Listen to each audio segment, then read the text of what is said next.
નમસ્તે. વાંચવું જોઈએ. દરેક જણ કહેશે કે હા, વાંચવું જ જોઈએ ને. પણ સવાલ એ છે કે આપણામાંથી કેટલા લોકો નિયમિત રૂપથી વાંચતા હોય છે? બહુ ઓછા. વાંચવાનું મહત્વ દરેક જણ જાણે છે, પણ છતાં બહુ ઓછા લોકો વાંચતા હોય છે. આવું કેમ? તાજેતરમાં યુનાઇટેડ કિંગડમના એજ્યુકેશન સેક્રેટરીએ એક ઇન્ટરવ્યુમાં કહ્યું કે લોકોની વાંચવાની ટેવ ઓછી થઈ રહી છે. એ આદત છૂટી રહી છે. અને આ એક નેશનલ સિક્યોરિટી થ્રેટ છે. એટલે કે લોકો ન વાંચતા હોય અને તેઓ રાષ્ટ્રીય સુરક્ષાના એક ખતરા તરીકે જુએ છે. કેમ?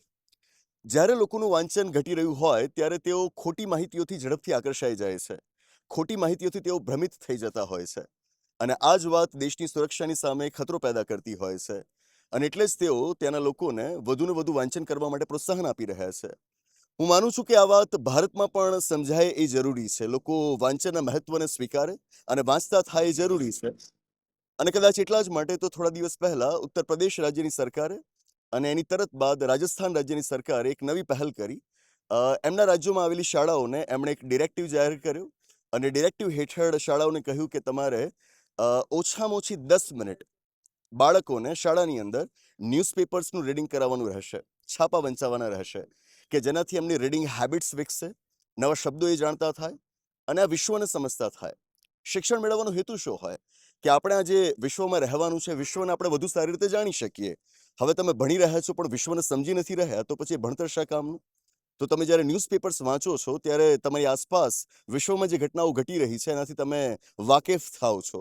એટલા માટે ન્યૂઝપેપર્સનું રીડિંગ એ લોકો કમ્પલસરી બનાવી રહ્યા છે. બાળકોને નાનપણથી જ વાંચનની આ ટેવો પડે ખૂબ જરૂરી છે. હું મારા ફિલ્ડની વાત કરું, યુપીએસસી, જીપીએસસી, સિવિલ સર્વિસીસ એક્ઝામ્સના ફિલ્ડની વાત કરું. અમારા ફિલ્ડમાં પહેલેથી એવું માનવામાં આવ્યું છે કે આ પરીક્ષાઓની તૈયારી માટે ન્યૂઝપેપર્સનું રીડિંગ ઇટ ઇઝ કમ્પલસરી. મતલબ કે જો તમે છાપા નથી વાંચતા, the Hindu, the Indian express જેવા ન્યૂઝપેપર્સ નથી વાંચતા, તો માની લેવાનું કે તમે યુપીએસસી, જીપીએસસીની પરીક્ષાઓની તૈયારી નથી કરી રહ્યા. આ પહેલેથી એક રહ્યું છે, એક પરંપરા રહી છે કે આ પરીક્ષાઓની તૈયારી માટે તમારે ન્યૂઝપેપર્સ વાંચવા જ પડે. પણ મોબાઈલ ફોનના ઉપયોગનો અતિરેક અને બીજા ડિસ્ટ્રેક્શન્સના કારણે પાછલા અમુક વર્ષોમાં હું જોઈ રહ્યો છું કે વિદ્યાર્થીઓને હવે એવું સમજાવવામાં આવે છે કે તમે ન્યૂઝપેપર્સ પાછળ આટલો બધો સમય આપો, દિવસના કલાક, 2 કલાક, એ સમય વેડફ્યા બરાબર કહેવાય. આટલો સમય વેડફવાનો નહીં. એના બદલે તમે મેગેઝિન્સ વાંચી લો અથવા તો કરંટ અફેર્સની નોટ્સ વાંચી લો. આનાથી કામ ચાલી જશે. અને કમનસીબે આ વાત ઘણા વિદ્યાર્થીઓ માની પણ લે છે. અને એનાથી પણ મોટું કમનસીબ એ કે આવું અધૂરું વાંચન ધરાવનારા છોકરાઓ પરીક્ષા પદ્ધતિમાં જે લૂપહોલ્સ છે, એમાં જે છીંડા રહેલા છે, જે ભૂલો રહેલી છે, એનો લાભ ઉઠાવીને ઇવેન્ચ્યુઅલી સિલેક્શન પણ મેળવી લેતા હોય છે. અને આપણી બ્યુરોક્રેસી કે જે પહેલેથી ઇનએફિશિયન્ટ છે, કરપ્ટ છે, એની ઇનએફિશિયન્સી અને કરપ્શનમાં આવા જ લોકો વધારો કરતા હોય છે. આ એક બદી છે. ન વાંચવું એક સામાજિક દૂષણ છે. જે સમાજ વાંચનથી દૂર થતો જાય છે, પોતાના વિનાશની વધુ નજીક થતો જાય છે.